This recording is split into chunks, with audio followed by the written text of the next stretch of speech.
Hello everyone, welcome to my channel. Today I am showing how I made this. I'm gonna call this a shadow box. I don't know what else to call it. It's made out of cardboard and I kind of just decoupaged scrapbook paper, music paper, text paper, books, and a little doily.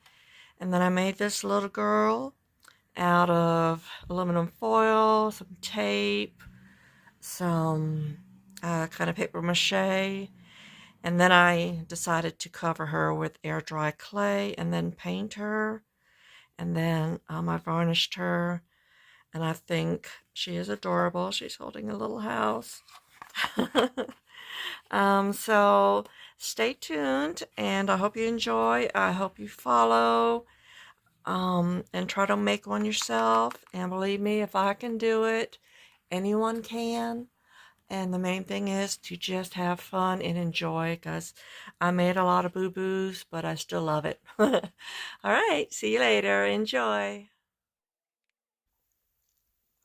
Okay, this clip is where I am showing how I decoupaged this little shadow box that I made.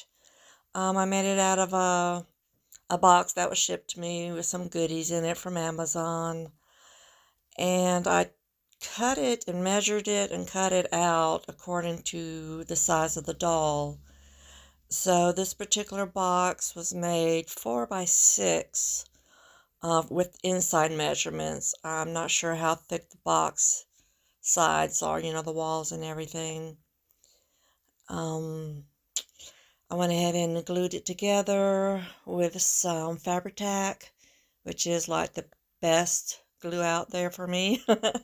I use it in all my junk journaling projects and just everything. I love it so much.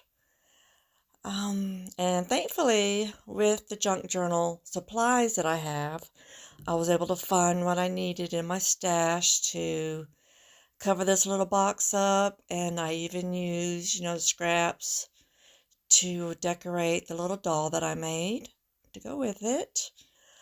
You probably don't even need to see the process of this. It's just me. Here I'm using the Mod Podge to glue all the pieces to it. I could have used the Fabri-Tac.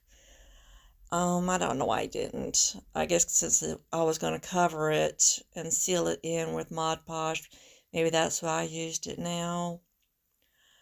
Oh, and there you see that I just messed up a piece. I like to distress my edges with the Distress Oxide. This one is Vintage Photo, but I accidentally hit the wrong spot, so it wouldn't erase. So I just tore up another piece. And I guess this is sort of like a curtain. That's what I'm thinking. This is like a windowsill, and that's the curtain to it. And that's what the doll is going to fit inside. You can use scissors. I haven't used this little chopper in a while, so I was like, let's bring everything out that I used to use and see if I can't use it to, make neater edges for the inside anyway. When I cover the sides of it, I'm not as particular. I do like, the ripped edges. It just gives it, I don't know if it's the antique feel, but we use that when we were making the junk journals, and it just gives it character or just a certain feel, and I like that. And that's why I also what do you call it, antique the edges with the ink. So I have a ton of scrapbooking paper, and I've got music paper, and I've got books, that I've torn the pages out of. And you just use what you have. I grabbed a bunch that I thought might look okay, that I would like, and then I kind of just sorted through and didn't overthink it and just kind of went with it. I wanted to mix it up a bit. I didn't want it all nice and neat. I'm lost for words. I can't remember what we used to call all these things where you're using all the different I guess it's a collage. Yeah, when you're using different scraps. And I also didn't want to just limit this to paper, scrapbooks. I also used a strip of cloth on the doll because I didn't have the right scrapbook paper that I had in mind. I wanted something with flowers on it. I didn't want it to match that curtain, so to speak, on the top. I just wanted it to be red. It's just the red gives it a nice little pop. And I'm using matte Mod Podge because from what I remember, they said the glossy sticks more, so I know I wouldn't use it in my art journals to cover the pages or to glue things in, and it's just not as sticky. But you can use whatever you have. I know I wanted something shiny for the doll, and that's why I went for a high gloss varnish later on in the show, later on in the video, and I didn't use the Mod Podge because, like I said, it was matte colored. So I really could have cut a whole lot of this out. I'm just covering, and I'm trying to use multiple pieces, and then I have to do the edges, figure out how to cover the insides of the edges, and just forcing and pushing things into place, making it up as I went along, and just having fun. And that was the main thing, just having fun. And yes, I do save all those little bitty pieces because you never know what you can stick them on later on. You know, some kind of collage piece, especially when I make little bitty things, those little bitty scraps fit perfectly.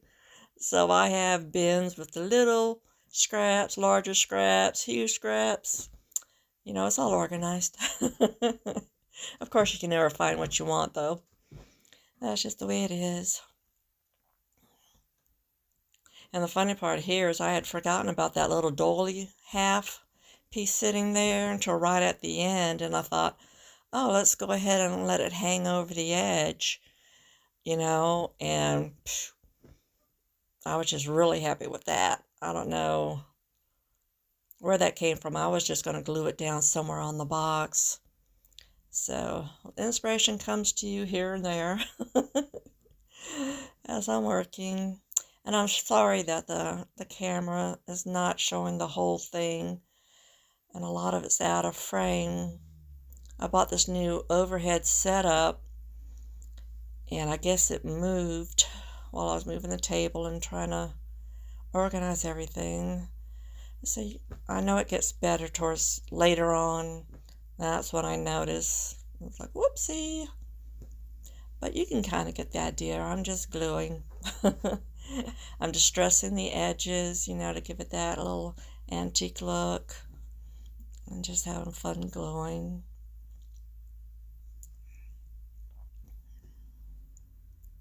And one of the other things I want to stress is you don't have to use exactly what I use. You can do it all one color. You can use whatever. You know, I used to think that it had to be exactly like the picture, you know, the reference photo. And that's why I would like it. And I would have to go and search all the stores for the same exact things till I learned, you know, I've got a stash. I've got like 2 rooms of stash. And I really need to use it. And I need to learn to let that go where it has to look like theirs, to just use what I have. And see, that's where I remembered there's a doily sitting here. Let's figure out what to do with it. Yeah, so just use what you have, your colors, anything, you know. This is just going to be fun. It's a good way to use up, you know, scraps. So now I'm just going to cover it and let it dry. Okay, so this is where I just went ahead and I did put a piece of cardstock on the back. Well, not cardstock, it was scrapbook paper. And I did use my fabric glue here because when you do the Mod Podge, it does warp a little bit, which I don't mind, but for the back, I figured let's go ahead and use that. I really could have used the fabric glue the whole time. So I was just distressing all the edges just to give that antique feel. And this red is just to give it another pop of color. I mean, look, pinky finger, use your fingers, use whatever. It just added color. You know, it wasn't perfect. I didn't want it to be perfect. I'm trying to get over that. Oh, it's got to be perfect. And this is what makes the piece look vintage to me. So this is the little doll that I had made. I do come in another clip and explain how I made it a little bit. But I'm going to give it a couple of coats of white just to kind of seal it up a bit. You can use gesso, or if you wanted to paint your doll white. Okay, so there I was just comparing what pink that I wanted, and that one won. I'm not sure what color it is. Cameo pink, it was something. And I give it a couple of coats, you know, thin coats, let it dry between each coat. You don't want to lay it on thick. And here I'm just drawing in where I want to paint the hair. And this doll is just, the whole thing just has this antique feel of the old style doll faces. I'm so used to doing like whimsical dolls and stuff. It was hard not using those same techniques for this face. And I kind of almost messed it up where I was adding the white for highlights on the face. And I remembered, no, this doll doesn't have highlights on the face, you know, like Willowing does. They have that on the forehead and on the nose and stuff. So I had to go back and remember this is supposed to be vintage, not whimsical. So I did do two coats of the black as well.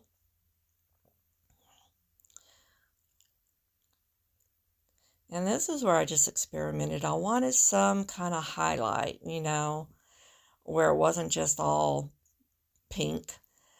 So that's the first time I used that little sea sponge, and you can see I covered on the face and then it didn't look good, so I tried to wipe it off, and then I just repainted it pink. So that's the fun part. You can fix your mistakes, you know, if you don't like what you're doing. And I just wanted to experiment, see what I liked. So this is the hard part for me. My hand wants to shake. I get so nervous painting the facial features. It shouldn't be so hard. I make it harder than it should, especially when I'm using a fine liner and you got to do the eyebrows or something. I get too much paint on and then I got to clean it up. I don't know if that cut that part out or if that's here. So don't stress too much. It's not supposed to be perfect. The eyes don't have to be level. I doubt these are the same, you know, so I'm just having fun. So this is where I messed up with the brown eyebrows with the liner. That one came out so big. So let's try to fix it. And I was like, yeah. Well, I did fix it up, and I went with a micron pen that's waterproof, so I knew that I can varnish over it later. So while that redo dries, I think I'm going to go with the eyeballs, and I'm just using one of these little ball tools for the eyes, and I'm checking which size first. Oh, this is where I broke out a brand new set of micron pens, and the white wasn't all the way dry, so it messed up my pen. I still haven't got it to work right. It was like, I should have waited, but that's my thing. I'm so impatient once I get started. So if you are going to use pens, please wait for the paint to dry. So that one was going okay, but when I went there, it was like, yikes. Yeah. So I actually did finish with paint and the fine liner. By then, my hand wasn't shaking as much, so I was able to get it. I was just trying to get those blue eyes. That's a bird, robin's egg blue. I love that color. Now here, I also messed up on the cheeks. I wanted a more of a watercolor look, so I should have watered down the red, and it just didn't strike me, till afterwards. And the last time I tried to remove all the red paint, all it did was smear all over, but I was working on a cloth doll. So I said, I'm just going to leave it this color red, shade red,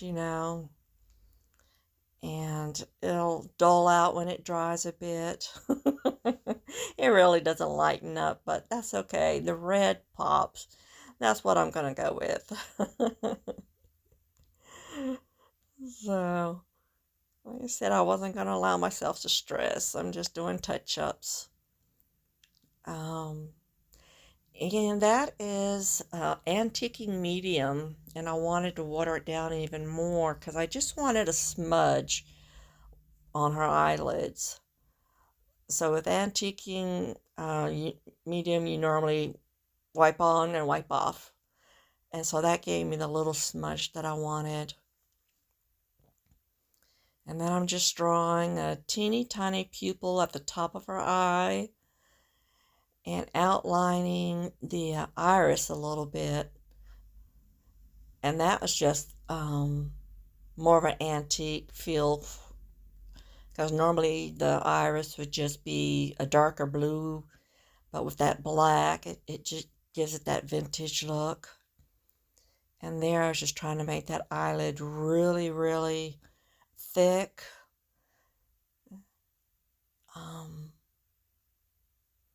And then I finally stopped before I messed it up. But my hand wasn't so shaky there. So you can make your face however you like. But next time I will hopefully remember to water down the cheeks and to get a more of a watercolor look. So now this is just some Sculpey air clay, and I'm going to make a little house for her to hold. And I'm just beginning to work with clay. I've been scared to, didn't think I had the talent for it. And I've watched thousands of videos, tutorials, bought courses and everything. And I decided to just start with something simple. Some simple shapes, like this girl is a simple shape. I did sculpt one face on a little woodsman that I made. But I'm just going to start off simple. I just got these blades in that morning, and I was just like, oh, I feel like a professional now. I get to use it, just like in the videos that I watch. So now I got to leave it for a day to dry before I can paint it. But I was happy that I got it to the right size. And it looks like a house. So now I'm going to decorate her, give her a dress. So this is a napkin, and I'm just going to use the decoupage method with the Mod Podge. The napkin usually has 2 layers to it. So I take off that back layer, which is normally white, and I'm just using this. You can, of course, just paint, but I wanted to add dimension and textures and, make it more than just that without actually having to make her an outfit with a pattern, because I don't know how to do that. So I'm just adhering it with the Mod Podge. I'm not worried about it being so smooth or perfect. I know a lot of it's going to be covered up, but I also figured the wrinkly, clothes have wrinkles. And again, I'm trying do anything that doesn't stress me out. I'm trying to get away from perfection. If I was going to be doing a box, for somebody or to sell, then I would be careful, no wrinkles. But I just make these for me and have fun. So here's just a mixture of the text that I was using for the box, the shadow box. And just having fun with placement. I finally did break out my little makeup brush to distress the edges instead of trying to use the whole pad. The ink lasted in that because I haven't made a junk journal in, God, it seems like 2 years now. And that pad was juicy. That's why I messed up on that first piece. Oh, the curtain, had to redo it.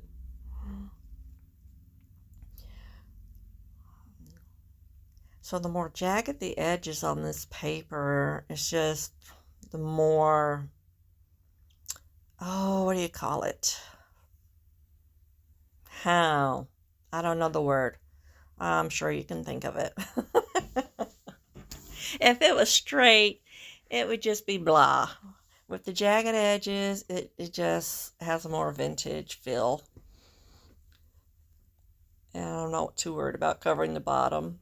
That's going to be the bottom. And I do finish the back. Oh no, I'm supposed to have a voice here. So I guess I'm just talking about how I made the dolls. The one on the right is the first one I made, but it was too big. And so I made another one, but I am going to figure out something with that. And how I made it was I scrunched up aluminum foil, then I covered it with masking tape. The masking tape holds the foil in place, also gives it a bit more of an even surface. And then I tore up paper towels, just plain paper towels, and made a mixture of glue and water. Dipped them in there, wiped off the excess, and then covered the mold. I guess you would call it a mold. Armature. Yeah, I guess you would call it armature, even though it doesn't have arms. And let it dry. And, it works great because you don't want to make your whole thing full of clay. And it's really heavy. It takes forever to dry. The paper mache does take a long time to dry. I stick it in front of a little fan, and it still takes a long time to dry. That one's been sitting for a couple of days, so it's all dry. And I made a head for it, so I will be making a different type of doll with that later. But I really wasn't thinking about size when I first made it. You can see the difference in size for the little doll. And I was going to just paint it, but I decided since I had that clay, let me experiment with it, see how it works, see what I can do with it. And so I did cover that paper mache with the air dry clay and let it dry, for a couple days until I couldn't stand it no more. It's like, okay, it's dry enough. I don't know how people do it. It's like, I just don't want to wait that long. And it's like, I've got all this stuff covered on my table. Well, what else am I going to do in the meantime while it's drying? So, yeah. I don't even know what I was saying here. I was saying that I did finish the back because at first I figured it would just be in the box, but if somebody picked it up and looked at it, they would want to see the back was finished, or at least I would. So I did finish the back and wrap the paper and the fabric all around it. Okay, so the little house is dry, and I guess I will be working on that momentarily. So as with the rest, I went ahead and just decoupaged some paper onto it. I wanted to do the roof red and then just have the text paper on the lower half. And if you notice, it's more interesting if you put the text upside down or sideways or, at an angle versus just, horizontal like it would be in a book. It just makes things more interesting when, they're not as they usually are, right? So that was that. And then I'm going to just paint the roof red, like a little red roof in. Ooh, a little red schoolhouse. Something like that. For some reason I'm wanting red in everything. I guess it ties it all together. Now I'm using the Fabri-Tac. I guess you can also use hot glue. Regular glue or tacky glue takes forever to hold. This Fabri-Tac just sticks and holds, like immediately. And so I really like that. Here I'm going to attempt to do some decorations, a little detail work. I'm drawing her arm and her hand that's holding, I would say it would be a toy. And there's her hand, and then I'm going to draw windows and a door, and then just outline on the top of the building. Then I'm going to draw her other arm, and then I'm going to do like a little lace collar. And I surprised myself that I was able to use, the little detail brush. Because like I said, my hand's not as steady, and the lines aren't always perfect. And then I remembered this isn't supposed to be perfect. It's not calligraphy. My brush, up and down, the width. It's just not all the same. I can't achieve this exact pressure all the time. No matter how much I practice. Because I've been practicing painting and other things. So I just work with what I can do and love it.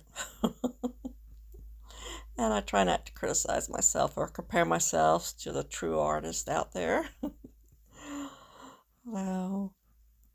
And the more wonky, the more vintage it is, right? So there, brought out the pink for her little hand. I wish I would have slowed that down so you can see. So this was an experiment. I had just bought this at Hobby Lobby. I wanted to try a different type of varnish. I usually always use the Mod Podge, but that is matte. And so I wanted this doll to be shining. So this is a high gloss finish. This is what she looks like. And it's beautiful. I really like the way this I only did one coat. Minwax, premium water-based, poly, acrylic, crystal clear top coat, clear glass looks. I don't and it gave it a really know nice if it's better or shine. Worse than the Mod Podge, but I do have the matte, any of the paint. and I wanted the gloss for this. So I'm glad I bought it, and it came in a little can. I did try it on the back first. We have one last. Try it on the back. Ta-da! So here I'm thing adding to put the on last her, detail. and I am calling her button. done.